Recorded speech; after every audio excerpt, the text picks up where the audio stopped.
Saudara dikasihi Tuhan, pada hari ini saya mau berbicara tentang belajar dari kesederhanaan Tuhan Yesus.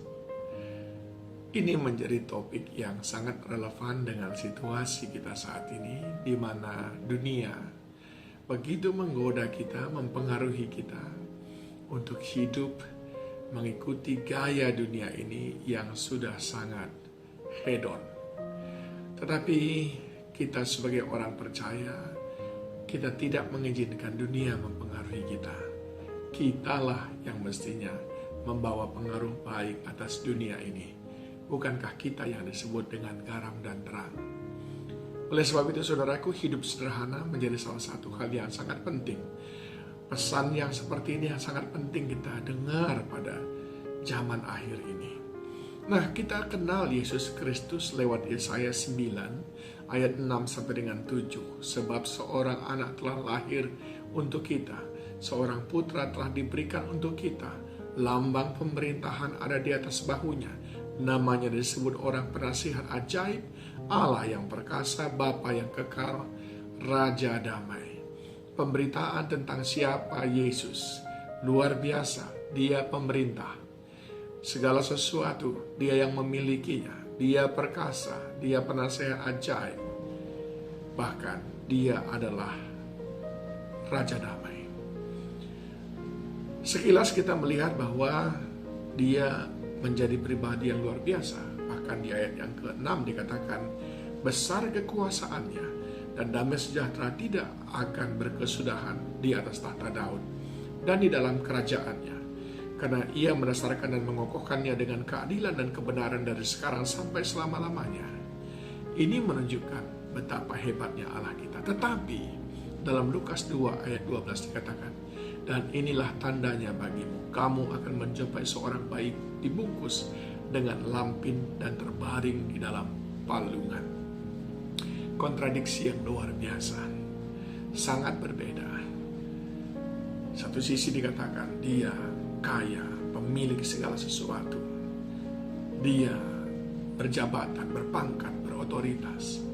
Tapi di sisi lain dikatakan dia miskin, sangat sederhana.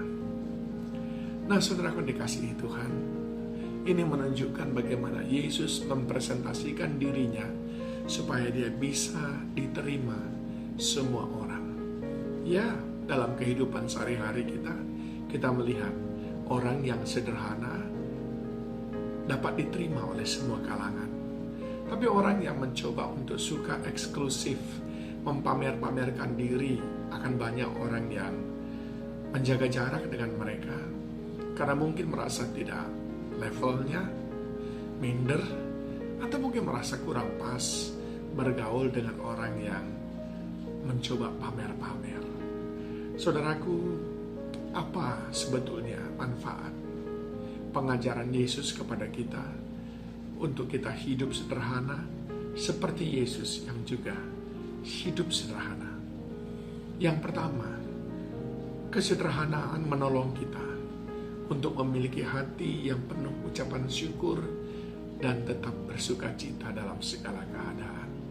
Ya, saat saudara memang menetapkan hidup sederhana, saudara akan menjadi orang yang selalu punya alasan untuk bersyukur. Punya sedikit, bersyukur. Bahkan kalau belum punya pun, kita tetap bersyukur. Karena memang kita sudah tetapkan, aku ingin hidup seperti Yesus, yaitu sederhana. Ketika saudara hidup sederhana, maka saudara akan selalu bersuka cita. Bukan karena punya banyak, tapi karena punya rasa cukup. Ada sebuah titik dalam diri saudara yang mengatakan, yang begini pun sudah baik. Itu adalah orang-orang yang sudah menentukan untuk hidup sederhana, yaitu menolong kita untuk memiliki hati yang penuh ucapan syukur dan tetap bersuka cita. Yang kedua, apa pentingnya kita hidup sederhana? Kesederhanaan membuat kita merasa tidak butuh dipuji, dihormati oleh manusia. Karena kita tahu kita adalah orang biasa, bukan orang berpangkat. Kita ini orang yang sederhana, nggak butuh dihormati, dipuji, disanjung-sanjung orang, nggak butuh banget kita. Nggak dikenal orang juga nggak apa-apa. Makanya kita tidak akan cari-cari panggung, saudaraku. Kita sudah selesai dengan diri kita sendiri. Kita nggak perlu cari-cari jabatan, saudara. Kita merasa kita aman, kita cukup.